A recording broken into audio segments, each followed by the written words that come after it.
Irmãos, a graça e a paz do nosso Senhor e Salvador Jesus Cristo. Amém? Carta do apóstolo Paulo aos Romanos, capítulo 13. A Kelly terminou a oração falando uma palavra-chave aqui, que nós sejamos obedientes ao Senhor.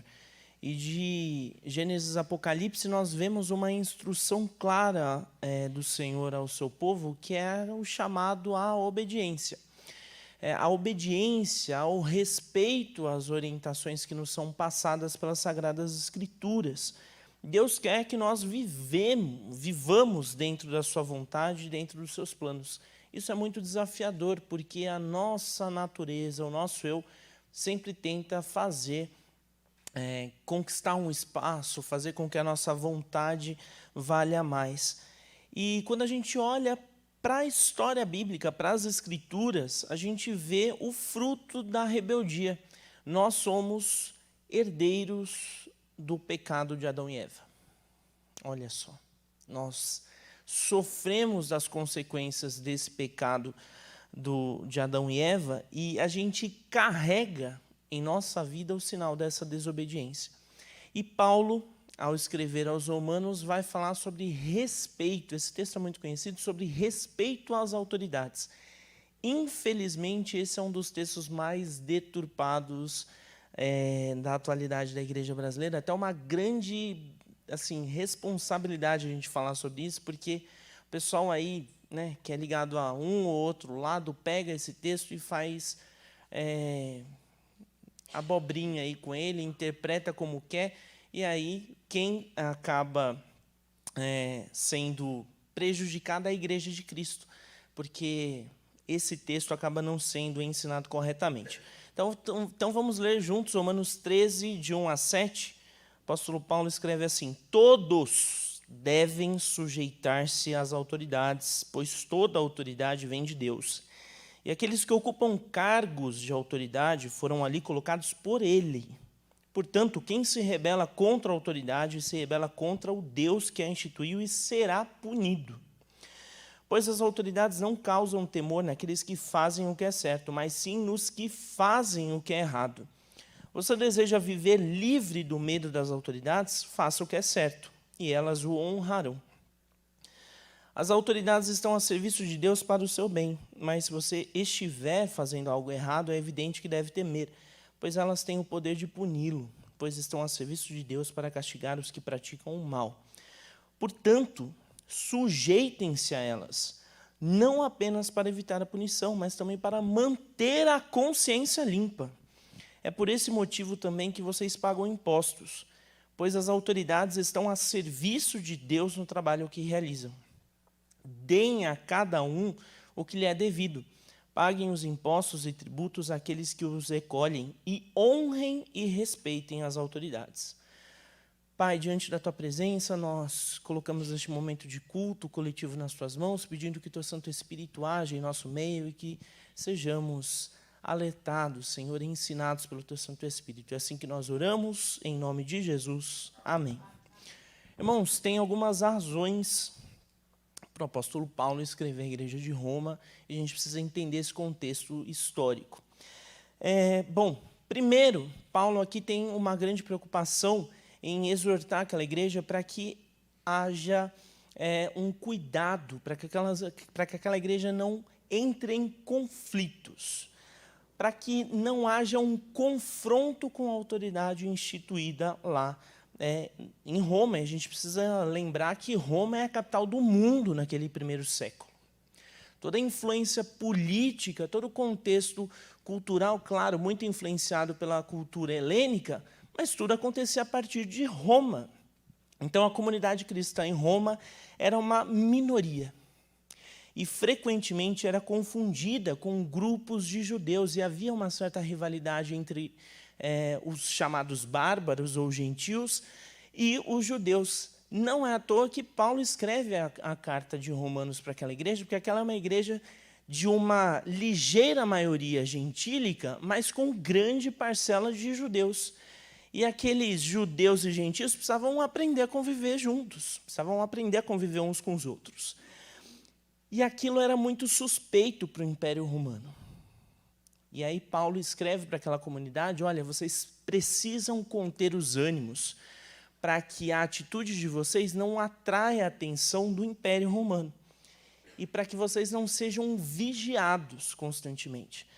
Um outro intuito, manter a boa ordem e o testemunho, a submissão às autoridades, o pagamento de impostos, o viver pacificamente, demonstravam que o Evangelho não era um promotor de anarquia. Isso é muito importante para a gente lembrar nos dias de hoje. Tem muita gente por aí achando que é o porta-voz de Deus para essa geração e causando contenda, causando anarquia. O Evangelho não é para promoção de confusão ou caos. O Evangelho, ele deve refletir a boa cidadania dos céus, o respeito pela ordem social. Claro que nós não devemos nos esquecer do nosso chamado. Nós fomos chamados para evangelizar, para pregar às pessoas dessa geração, com ordem e decência, mantendo a ordem social. Paulo queria que aqueles irmãos fortalecessem o seu testemunho cristão. E aí, o terceiro ponto é a questão dos impostos. Alguns estudiosos, algumas linhas de estudo vão apontar que Paulo, de certa forma, se preocupava porque havia uma certa resistência entre alguma parcela da igreja de Roma em relação a pagar impostos ao império. Por quê? Bom, alguns imperadores romanos, ao longo da história, já se autodenominaram deuses, autoridades máximas na terra. Então, quando as pessoas, inclusive Nero, que era o imperador da época de Paulo, era um desses. Então, a igreja via aquilo com uma certa resistência e não queria comungar pagando seus impostos para o governo romano. Mas aí Paulo vem e traz uma orientação cirúrgica. Sejam constantes, façam o pagamento dos seus impostos, porque isso também vai refletir a boa cidadania dos céus de vocês. Então, aqui Paulo deixa claro que todos devem se sujeitar às autoridades.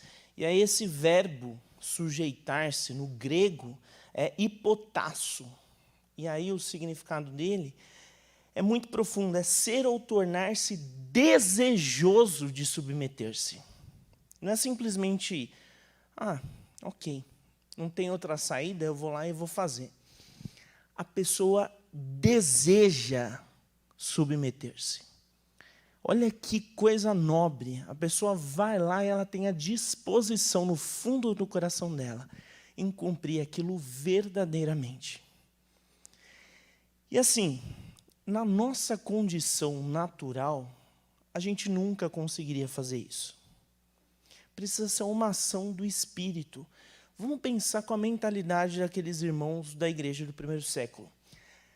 O circo pegando fogo em Roma. Os judeus tinham voltado para Roma depois de uma grande perseguição do império. Aquela igreja estava vivendo uma outra realidade de reaproximação, mas a perseguição estava batendo as portas. E aí Paulo fala assim, olha, vocês precisam se sujeitar de bom coração a essas autoridades, porque foi Deus quem as instituiu.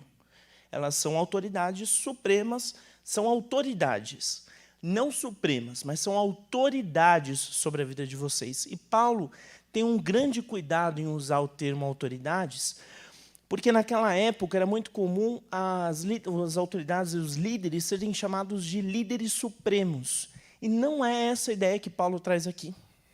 Não é. O líder supremo da igreja é Cristo. E é a Cristo que nós devemos irrestrita obediência.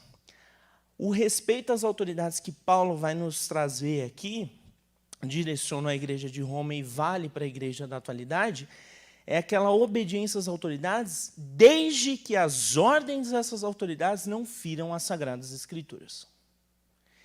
Se alguma ordem, se alguma norma bater de frente com o que a Bíblia nos apresenta, nós estamos isentos do cumprimento disso. É o que aconteceu, por exemplo, com Daniel.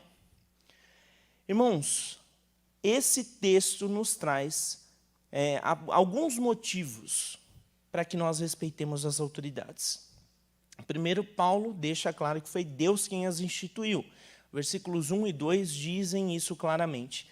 Então, dessa forma, Paulo apresentava àquela comunidade que o espírito de um cristão deve ser pacífico e não de revolta infundada. Em paralelo, Paulo deixa evidente que as autoridades são instrumentos usados por Deus. Não são deuses. Não são deuses. Isso é muito importante porque quando Paulo evidencia que essas autoridades são instrumentos de Deus, foram colocadas no poder por Deus, ele quebra o discurso da sociedade que colocava essas autoridades, como, por exemplo, o imperador, como deuses na terra. Não passam de bonecos colocados pelo Senhor, de instrumentos do Senhor para que comandem por um certo tempo. E devemos respeitá-los, desde que o governo deles, a ação deles não fira as Sagradas Escrituras. Não vá na contramão daquilo que nós aprendemos com o Senhor. Nero, Domiciano foram alguns dos imperadores romanos que se autodeclararam deuses.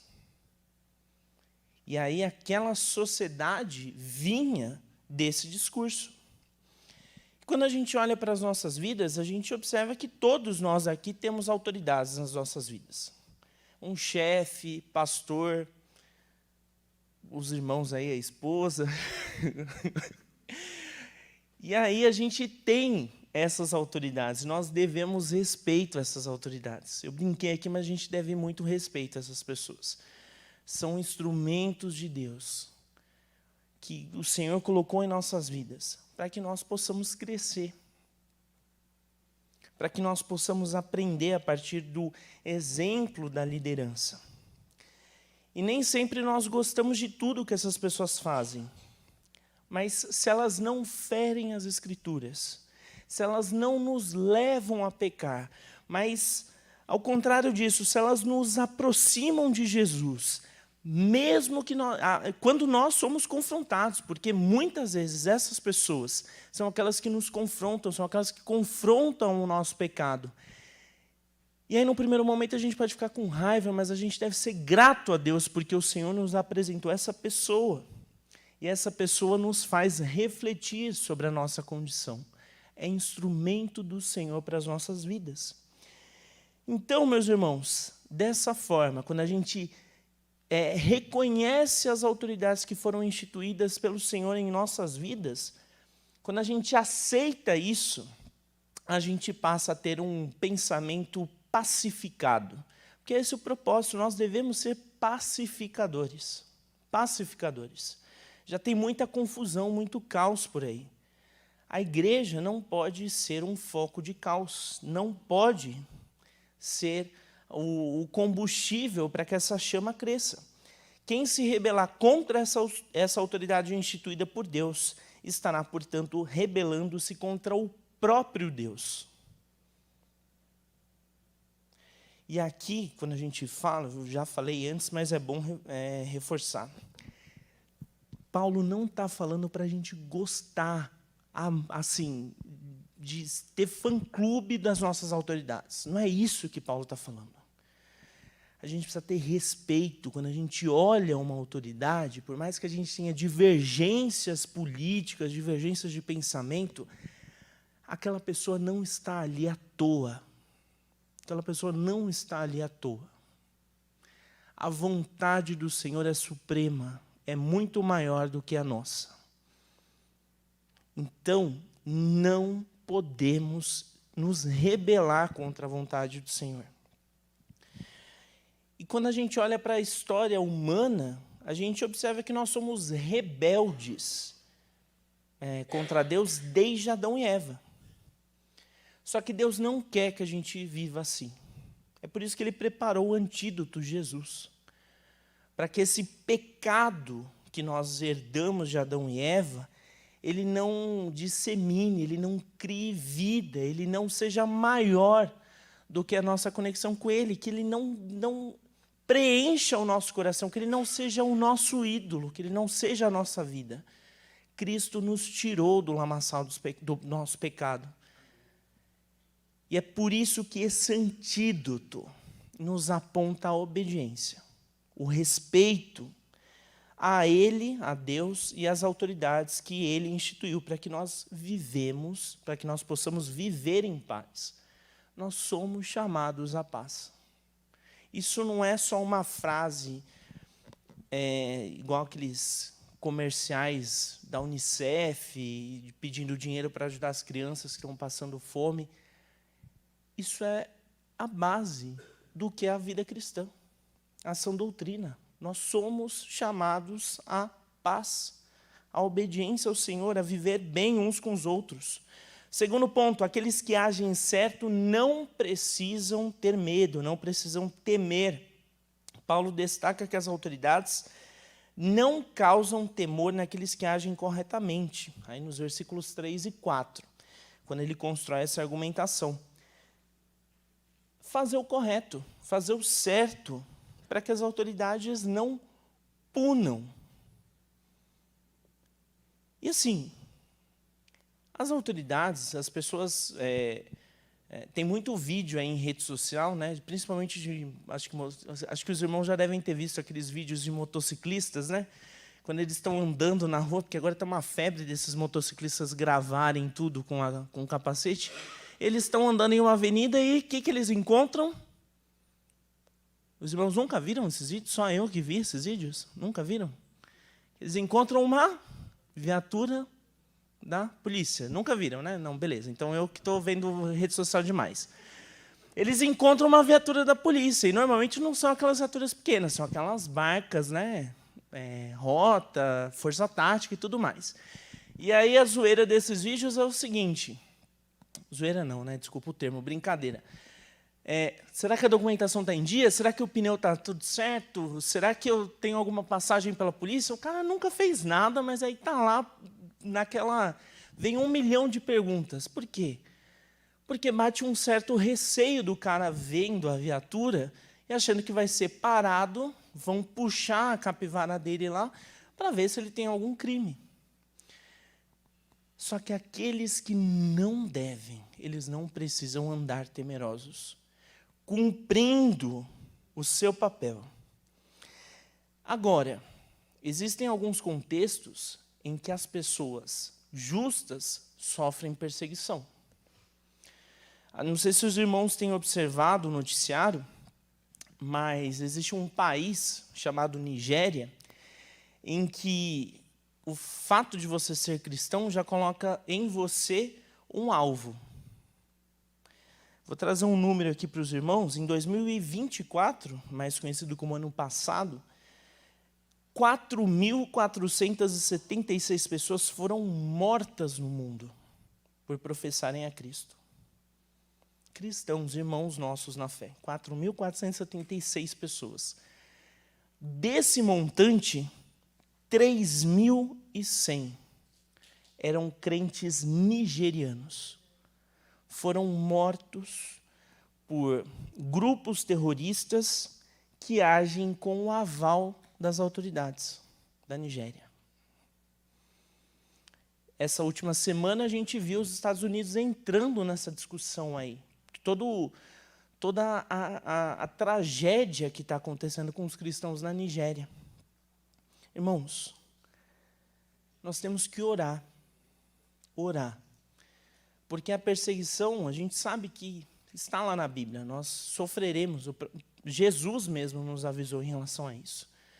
Mas nós precisamos orar para que esses irmãos sejam apoiados, esses irmãos da igreja perseguida sejam apoiados, para que a igreja tenha sabedoria para lidar com situações como essa.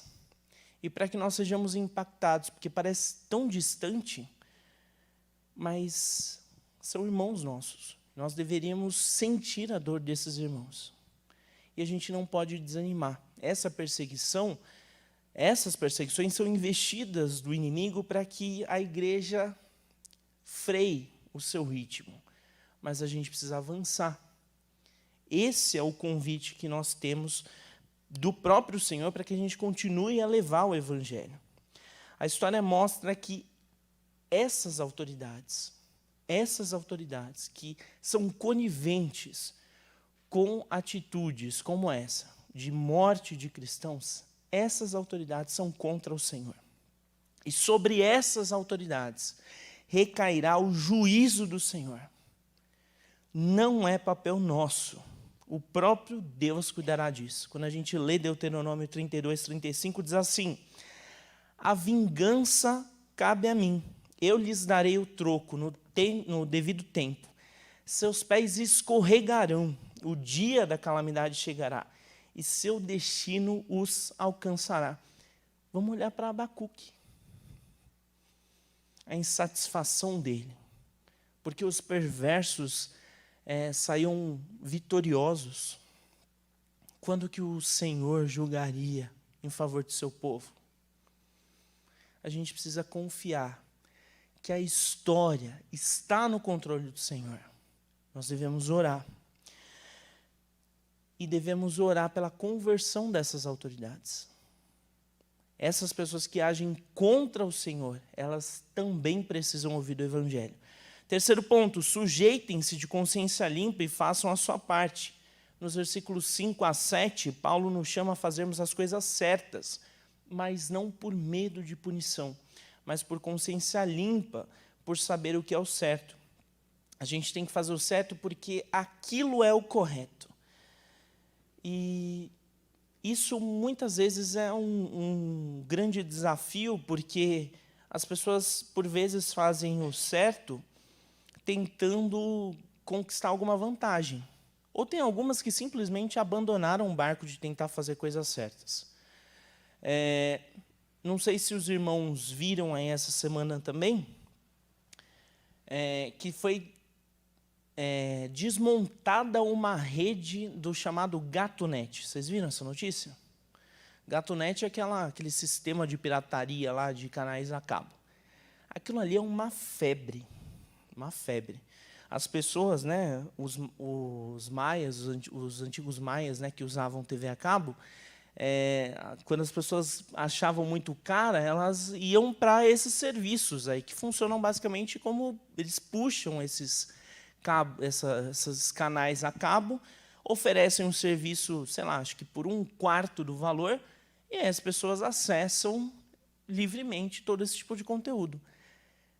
Pasmem, nas redes sociais, crentes que compartilham versículos bíblicos raivosos porque esse sistema de Gato.net caiu essa semana. Irmãos, olha o testemunho. Olha o testemunho. A gente tem que fazer o certo porque a gente tem a consciência de que aquilo é o correto. Não simplesmente viver de aparência. Aí a pessoa talvez vá lá e confronte: nossa, mas você tem um Gato.net? Ah, não, eu fiz há um mês, porque estava muito caro a TV a cabo. E como é que a gente vai saber se é verdade ou não? O simples fato da pessoa ter uma conta disso, já é um pecado gigantesco, já aponta uma desobediência, uma falta de consciência com o Evangelho. Nós não somos chamados para comungar dessas desgraças que existem no mundo.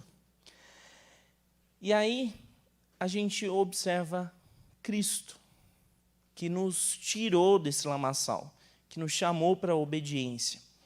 E aí, Paulo, ao escrever à igreja de Éfeso, capítulo 2, versículos 1 e 2, diz assim: vocês estavam mortos por causa da sua desobediência e de seus muitos pecados, nos quais costumavam viver como o resto do mundo. Vocês costumavam viver como o resto do mundo.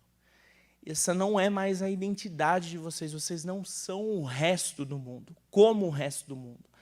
Cristo tirou vocês dessa situação. Porque antes vocês obedeciam ao comandante dos poderes do mundo invisível. Ele é o espírito que opera no coração dos que se recusam a obedecer. Há uma força demoníaca que impregna o coração das pessoas com a desobediência, com a rebelião. E isso divide as nossas igrejas, isso fere o evangelho de Cristo que tem sido pregado nos cultos, nos templos. Isso fere os irmãos. Irmãos, nós não podemos comungar dessas coisas, desses crimes que foram citados aqui, desses absurdos. Se nós apoiamos alguma coisa do tipo, se nós não pagamos os impostos, se nós sonegamos impostos, se a gente tenta fazer alguma coisa do tipo que, para tentar ganhar, nós estamos, na verdade, perdendo a nossa alma, nós estamos perdendo a nossa ligação com Cristo. Eu tive o desprazer de trabalhar num lugar, um período da minha vida, que eu tinha muitos chefes, e um lugar muito ruim. E um dos meus chefes era bem apressadinho no volante, e aí, multa constante, né? Era uma prática muito comum, a de coagir os funcionários, a equipe, para que houvesse um rodízio para falsa declaração de pontuação. Isso fez com que eu saísse daquele lugar. Eu orei. Quando eu descobri aquilo, eu orei e falei, eu não posso mais continuar nesse lugar. A gente tem que se revoltar. A gente tem que denunciar. A gente tem que denunciar. Irmãos, eu saí de lá, eu denunciei. Nós precisamos confrontar. Essas situações não podem continuar acontecendo. Crentes em Cristo não podem se conformar com isso. Isso pode ser natural para o mundo, só que o mundo caminha para a condenação eterna. Nós somos diferentes. Se tem um lugar, ou se tem alguma situação que te induz para a prática do mal, para as coisas erradas, nós devemos romper enquanto há tempo. A gente precisa cair fora. A gente não pode só diminuir contato. A gente tem que romper, cair fora, não olhar para trás. Porque quando nós andamos do lado certo, a gente cumpre a vontade do Senhor. As normas, as legislações, quando cumpridas, nos fazem viver de consciência tranquila e nos fazem mostrar ao mundo que nós só conseguimos seguir assim porque Deus está conosco. A gente tem que viver sempre dependendo do Senhor. E o maior testemunho que a gente pode dar é o da obediência, da sujeição. Se nada acontecer, se você for lá denunciar e nada acontecer, como foi o meu caso, não fica frustrado, como eu fiquei uma época da minha vida. Não fica frustrado. Você fez a sua parte. Continua orando. Porque uma hora a verdade virá à tona. Uma hora a verdade virá à tona. A justiça do Senhor virá. Confie, creia, persevere. Mas não fique no mesmo lugar. Não comungue das práticas erradas. Irmãos, caminhando aqui já para o final, Paulo nos fala a respeito das autoridades, que elas continuarão sendo autoridades quando instituídas por Deus em nossas vidas, mesmo que nós não gostemos delas.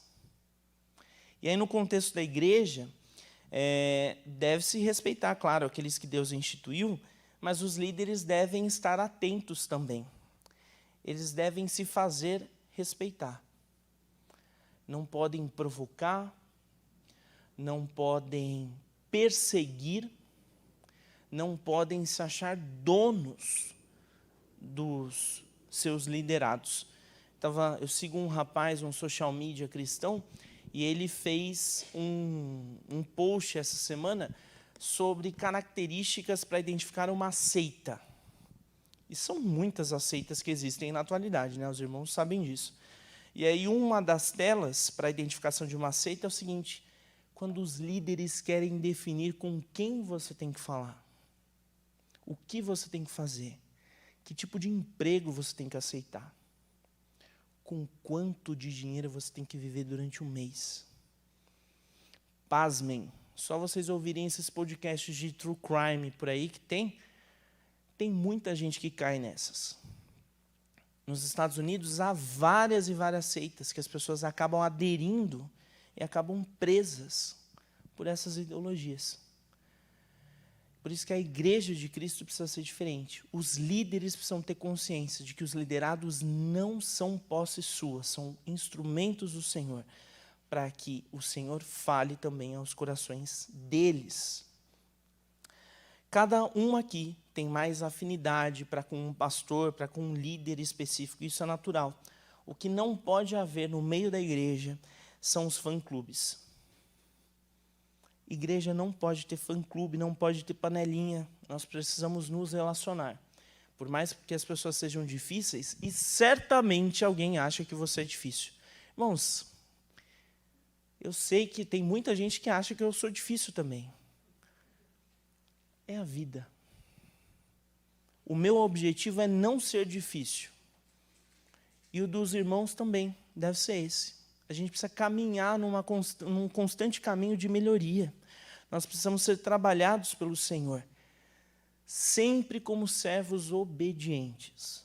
Como servos que respeitam as autoridades, respeitam as pessoas, respeitam uns aos outros.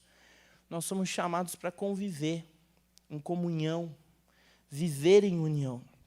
Então, a nossa oração tem que ser para que sejamos servos obedientes, reconhecendo que Deus trabalha no nosso caráter à medida em que respeitamos aqueles que são, por Ele, apresentados a nós como autoridades.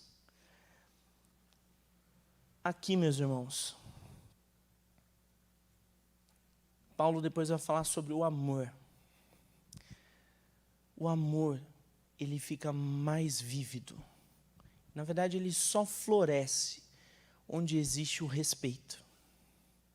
O amor só floresce onde existe respeito.